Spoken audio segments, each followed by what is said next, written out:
Oh boy, today on the next Taku lore channel, we're doing a deep dive into Islam lore. It's been a while. Why do so many Muslims marry their cousins? This is a question so many people have been asking for such a long time. I've been asking it for a long time. Did you know that 65% of Pakistanis marry their first cousins? That's a horrifying metric. I mean, and the results are terrifying because inbreeding leaves you with kids that are, statistically violent and mentally stunted.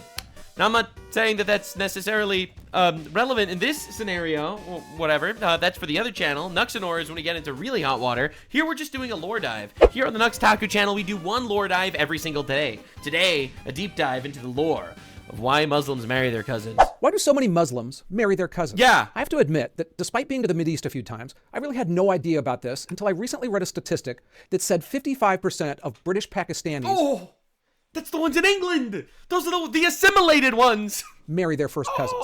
As a Westerner, it's a baffling concept that at first I didn't believe. But when I researched it, I found out that hundreds... Yeah, a lot of people don't know this, actually. But I feel like... And it's not racist, okay? It's not racist to state that this is literally what's done. All right? It is what's done, and it is... They say it's good. They say it keeps shit in the family. You know what I'm saying? of millions of people, mostly in Muslim Like diseases. countries, are married to their cousin. In a number of countries, it's the majority of all marriages. So this is what I do here at Elephants in Rooms. Take a question that makes some people raise their eyebrows, research it, and give you a straightforward All right, and fair let's go. answer. I'm ready. And it's never about nya, because the people on this planet are fascinating animals. True. Here, we'll first look at the global picture. True. Where is it legal or banned or popular? Then we'll answer the question, why not marry your cousin? Oh, Looking boy. at stigma and health reasons. I flip it around Bro, you're really gonna hit us with stigma for this? Stigma? and then get into the question of why people do it. All We can right. focus on Pakistan. And then talk about what caused the split of Islam versus the world.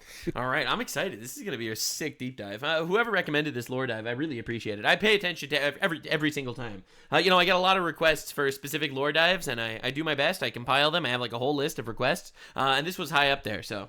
Because there's a clear correlation with some twists. And finally, we'll take a quick look at how it really reshaped societies. Average IQ in Somalia is 67. That's one way it reshaped societies. Okay, so first of all, from a legal perspective, most countries don't ban marrying your cousin outright. The blue areas on this chart show that. So China does, South Korea and the Philippines, some countries in the Balkans, and a few others. The United States, it has a patchwork of laws. Legal in 18 states, restricted in a handful, and banned in the rest. Actually, 8 states criminalize marrying your first cousin instead of just denying a marriage license. And that's something that I couldn't find in any other country in the world. I didn't know that. But even in states and non-Muslim countries where it's fully legal, it's exceedingly rare in practice. In the United States, they estimate about 2 out of 1,000 marriages are among first cousins. It's very rare in Europe, Asia, South America. Oh, please. It was very rare in Europe. I mean, before they imported people that do it. And really any country without a large Muslim presence. All right, I don't want to be controversial or anything, but it's because of Christianity, okay? Christianity said don't marry your first cousins, okay? So that's why it happened. I know that this is like a controversial statement or whatever, but that's exactly why it happened. Because Christian nations stem from the Christian ethics, and those tenets tell you not to marry your first cousin, so therefore it doesn't happen. In Islam, they literally tell you to marry your first cousins. It's better, actually. So they're still doing it. With the exception of a few pockets. And the results are the average IQ in European nations is around 100, and the average IQ in Muslim nations is hovering in the 75 range. After 1,400 years of inbreeding, shit happens. Hindu South India, which sees rates over 25%. So where's it popular? On a map, it's easy to see what they call the cousin marriage belt. It runs from Morocco through Pakistan, a nearly perfect overlap with Muslim-majority countries. Pakistan leads the bunch. About 2/3 of marriages are between blood relatives, usually first cousins. Across the Middle 2/3, bro. East and North Africa, 20 to 50% of all marriages involve cousins. The overall numbers are hard to pin down precisely, but there are at least 500 million people married to their first cousin. Closer to 1 billion when you include second cousins as well. But it's important to note that there's not a uniformity here, with some Muslim countries having substantially lower rates. Bangladesh is 90% Muslim, but cousin marriage rate sits at around 17%. Okay. Indonesia has the world's largest Muslim population, and their cousin marriage rates are about the same. Turkey, about 25% and falling. The rate of India's Muslims is 32%, which is many times higher than non-Muslim societies, but half the Pakistani rate, despite living right next door and sharing the same religion. You also see lower numbers among Muslims born in Western countries. For instance, British Pakistanis born in the UK see rates drop by over half when they grew up in that different culture. So what's so bad about marrying your cousin? Let's take a look at the stigma and the health issues. Bro, every time someone says stigma for stuff like this, it's insane to me. It's like, people might think it's weird. Yeah, also, it produces fucking, I'm not trying to be rude here, but I think 1.5 times the amount of actual birth defects. But first, let's spend a moment on something that I think about constantly: how news gets reported. Now, this video is sponsored by Ground News. Ground News. Use my links in the description, ground.news/elephants, and you'll get 40% off. Or just scan the QR code on your screen. Also, supporting sponsors like this keeps this channel going. So thanks. Yeah. Okay, so now back I'll to link him in the description, of course. Dating game. Let's talk about those cultures where it's not common and look at the question, why not marry your cousin? Great there question. There are health issues to discuss. But in the West, marrying your cousin just feels wrong. It's a weaker version of the taboo against incest, but the gut reaction is immediate for most people, even if they can't quite articulate why. It's because it comes from our culture. Our culture is based on Christianity. If he gives any other answer, I would be surprised. Part of it is familiarity. Cousins are family, and family just isn't supposed to be romantic. Cousins show up at family reunions, Christmas dinners, backyard barbecues. All right, dude, tell that to the childhood friend archetype, okay? All right. Partner and family, those just don't overlap in most of the world. I personally don't think that that's the case, and I'll tell you why. Because that familiarity thing applies in Muslim countries too. And, you know, they also marry their cousins, even though they have that familiarity. So I don't think familiarity is exactly it, because why would there be such a big contrast between, you know, Western nations and Islamic ones?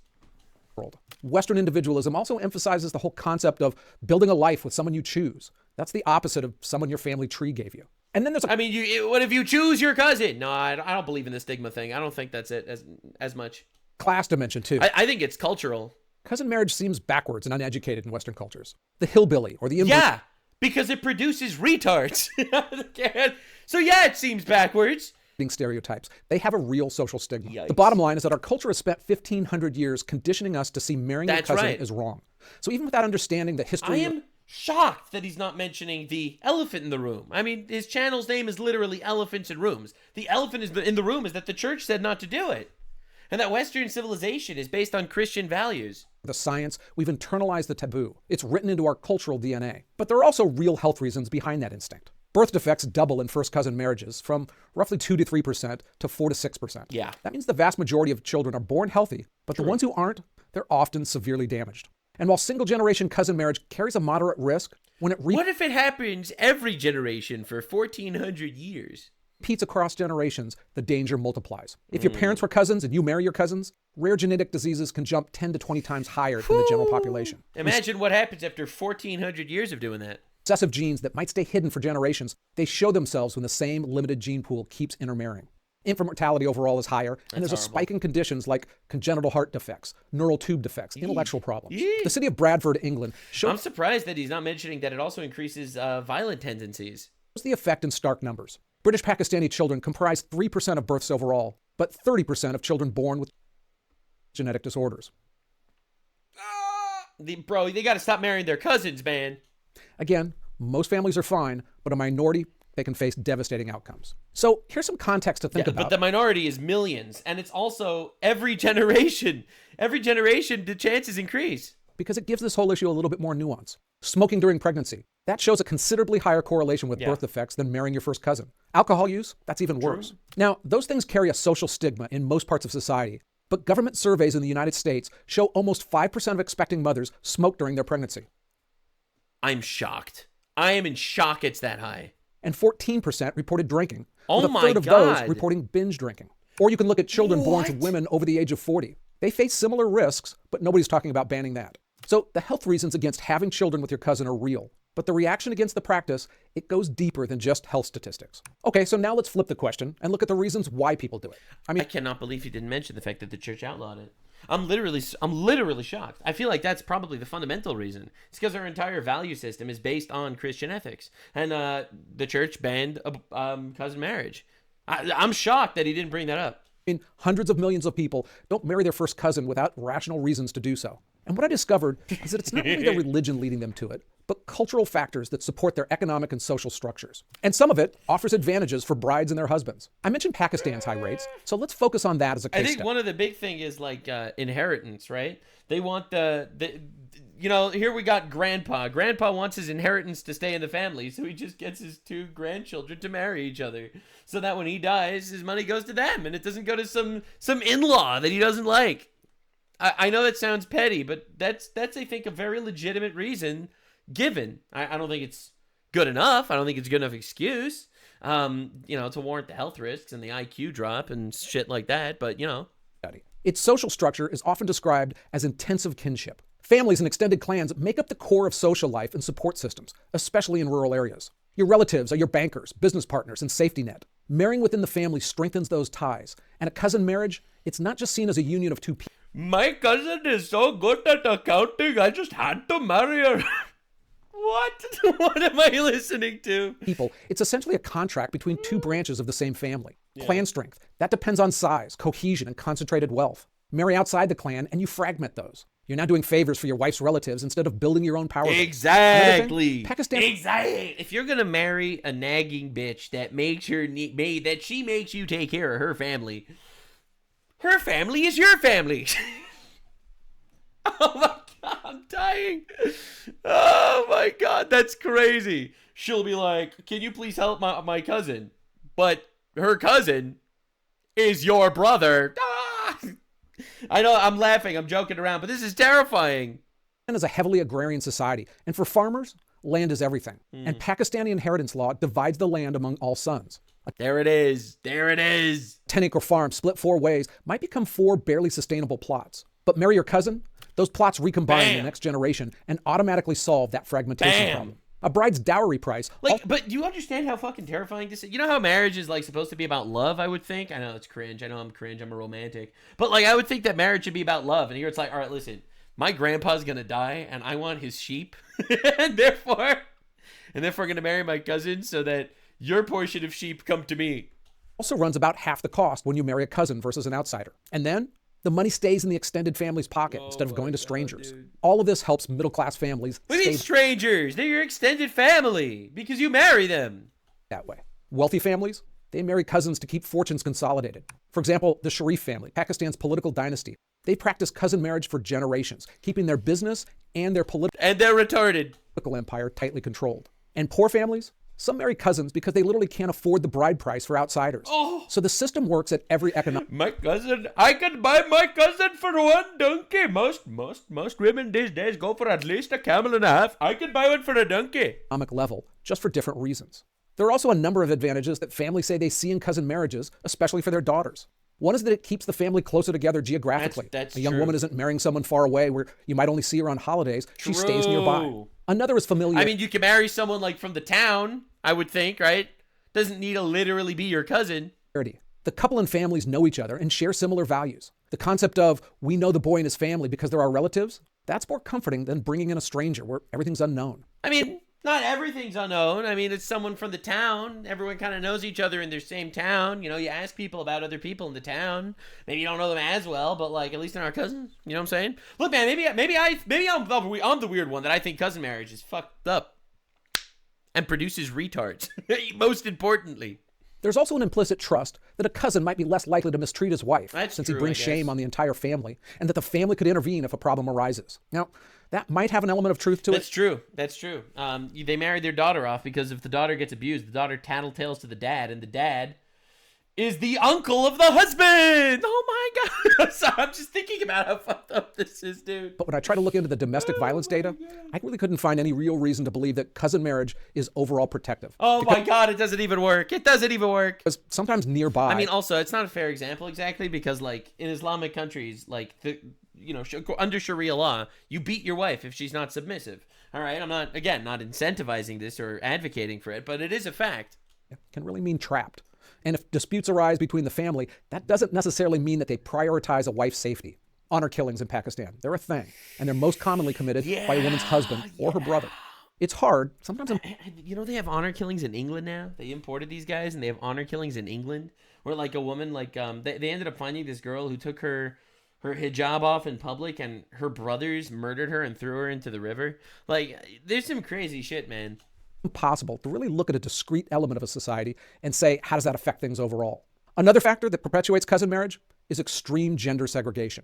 In rural areas, women are often kept separate from men outside their family altogether. In conservative households, women's entire social world is the family compound. They often can't leave the house unaccompanied. They don't attend mixed gender schools or work outside the home. Their entire social network consists of relatives. So for some young people, relatives are literally the only opposite sex people they've ever had a conversation with. You can't marry someone you've never met. And usually, Bro, like, I love how he's discussing this, but I don't think they get a choice. I think the dad decides. I don't think the girl decides who she marries. The dad decides who the girl is going to marry, right? The dad and the future husband, they make a deal. He gives a good plump donkey to the father-in-law, and then he runs away with the daughter. I mean, I'm not trying to be controversial here, but that is kind of how it works. I don't know about familiarity. parents control marriage decisions with a near total authority. The vast majority. Exactly what I just said. I should just wait for him to hear what he had to say. First of all, holy shit, that hat is sick. Second of all, but do you understand what I'm saying? So if it does fall onto the decision making of the father, then familiarity really doesn't matter. Majority of Pakistani weddings, they're arranged by the family. Even love marriages are usually just family-approved choices between cousins who've developed affection over the years. A 2019 survey. They call it love marriages. It's so rare. It's so rare. It's when my brother and my sister love each other. They found that 82% of Pakistani women reported having no say in choosing their spouse. Yikes, and the final major factor I'll mention is one that doesn't encourage cousin marriages per se, but it's a requirement for it to continue: a high fertility rate. You need lots of kids and you need lots of cousins. I mean, think about it. If you have 4 siblings who each have 4 kids, that's 16 first cousins for potential marriage partners. Compare that to countries. Yeah, I didn't consider that. True. We have less kids in the West than in Muslim countries, but I don't think that's why we're not marrying our cousins. With half the fertility rate of Pakistan, and the math works out to only 2 or 3 first cousins. Pakistani's population doubled from 1990 to 2020, so the cousin pool keeps expanding. But for countries where fertility rate drops, the cousin pool, bro, system falls apart. There just aren't enough cousins to go around. There aren't enough cousins to go around. Bro, these sentences are like literally going to give me AIDS. With other social changes, explains why cousin marriage rates dropped in countries like Bangladesh and Turkey, despite the same Islamic traditions. Turkey's fertility rate crashed from 4.5 children per woman in 1980 to 1.5 today. I didn't know Bangladesh saw similar numbers. Aggressive campaigns there saw the rate of educated girls triple since 1990, and fertility rates dropped as they usually do when more women... Many such cases, the girls start getting educated, and all of a sudden everything changed. Interesting. Go to school. Economic development and urbanization also increased gender mixing and marriage markets beyond the family. The religion stayed the same, but the structures of their societies changed. Hey, this is a good time to mention, if I've made a real mistake here, yell at me in the comments. I'll address it in a pinned comment and the description box, where you can also find my script and my sources. Okay, so let's look at Islam versus the world. I like this dude. He seems like a really honest dude. And answer the core question. Why is cousin marriage only common in one religion? Here we go. The short answer, Islam didn't start the practice, but it didn't ban it either. Christianity did, and that choice reshaped much of the world. True. So marrying your cousin wasn't invented by any one culture or religion, and in the old days, it was everywhere. The Bible had Jacob marrying 2 of his cousins. Sarah was Abraham's half-sister. And if you're a strict creationist... Sarah was not Abraham's half-sister. Sarah was Abraham's niece. Anyway...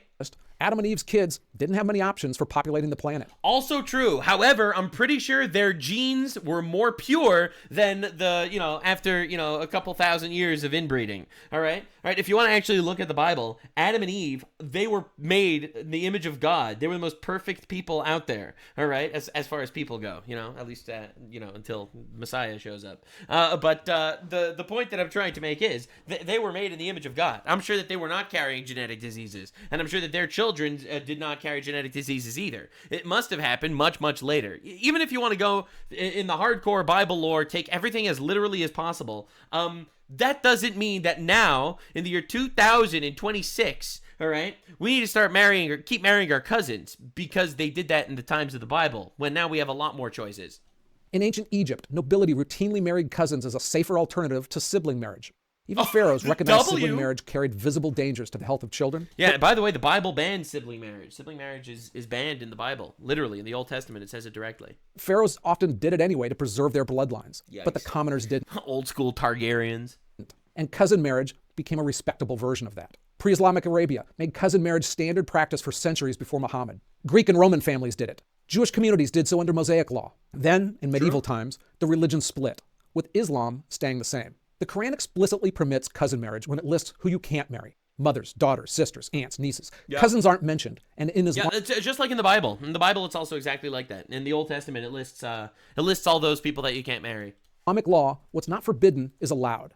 Essentially, silence equals permission. Muhammad himself took a cousin for one of his wives. And for 1,400 years, every major school of Islamic law has approved it. Sunni and Shia alike. But it's more than approved it. Like, they endorse it. They say it's good. It's better to keep it in the family. Something is allowed in scripture and practiced by the prophet, it's protected from reform. Some contemporary Islamic scholars, they raise health concerns, but they can't call it haram without contradicting clear religious text. But Christianity took a different path, and around 500 AD, the Catholic Church... Yeah, around 500 AD, the Jewish rabbis also said, yo, we gotta stop doing we gotta stop doing this.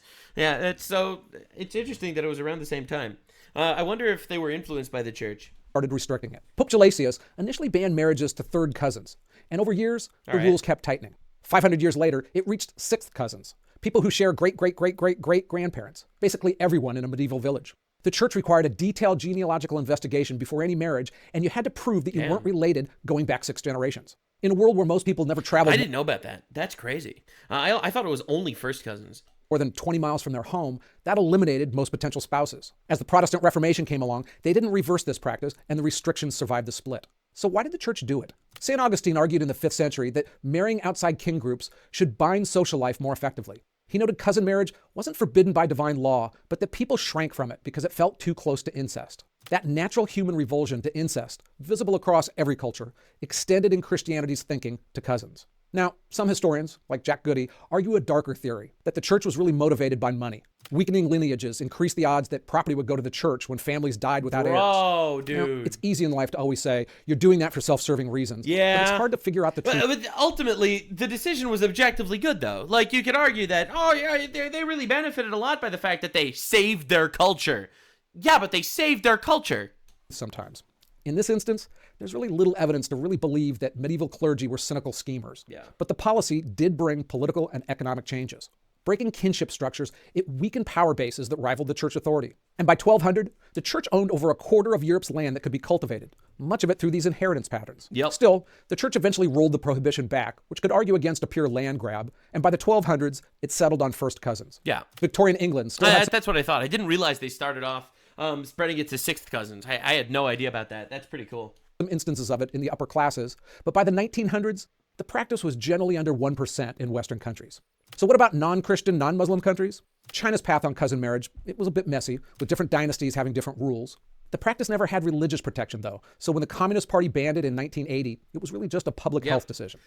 And to be fair, it makes sense. I'm not going to lie. It actually kind of makes sense. India's more complicated. It never passed a national ban, but rates sharply declined in urban areas where education, mobility, and falling birth rates, they did what laws didn't have to. The worldwide pattern? We see a combination of Western influence, modernization, and genetic awareness driving the decline. Christianity really led the way in medieval times, and straight fact. Most everyone else followed over the next 150 years. He's right, 100%. So Islam didn't change. Christianity and the rest of the world did. Yeah. And our average IQ is 100 and theirs is 75. All right, so it's like, yeah, true, good point. And that split created two fundamentally different social structures that we see today. Yeah. So whether the church meant to or not, the ban changed how people lived. So let's take a look at how it reshaped societies.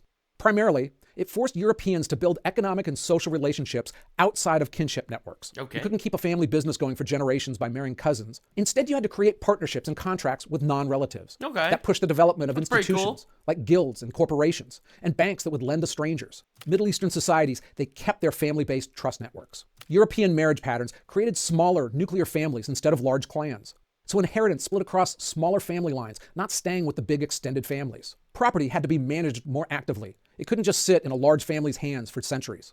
The social structure shifted from clan loyalty to individual achievement. And when you can't rely on a massive family network, you look outward.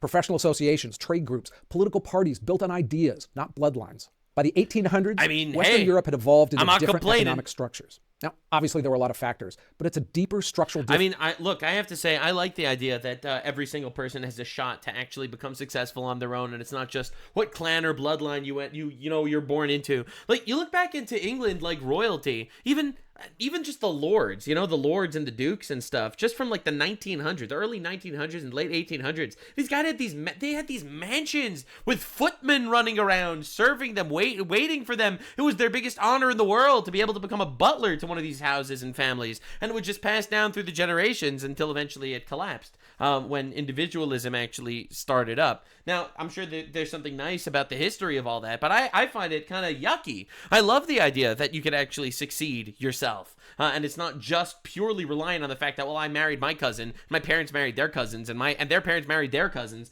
So technically, this house that I'm living in, this house belonged to my great-great-great-great-grandfather, and it was passed down all of the family lines because we just married each other. So yeah, no, I didn't split the inheritance with anybody because I married all of them. You know, like I have to say, I'm willing to take that sacrifice. Difference than most people realize. To some extent, Western individualism might not be a cultural value we chose, but what happens when you can't marry your cousins for 1,000 years. Guys, that's interesting. It's a good insight. I had a blast researching this video, and I hope it was able to help. Bro did not mention IQ. I'm not gonna lie, I am so disappointed. I am so disappointed. All right, I don't know. Maybe I'm a racist. I really wanted him to mention that. But anyway, this is a really good video. So yeah, so why do so many Muslims marry their cousins? It's technically legal and they want to keep shit in the family. I don't know. I feel like it's really endorsed in these societies, and it's a little bit weird how after 1,400 years you end up with 67 IQ Somalis running around. Look, you can call me racist, but you can't call me wrong. See you in the next one. Thanks for watching today's lore video. Next lore video, no idea what it is. Let me know in the comments, and every day, new lore. That's what we do here. See you in the next one. Bye. Like, subscribe, and this video was streamed live on kick.com/Nuxanor. See you there. Stay weird, fam.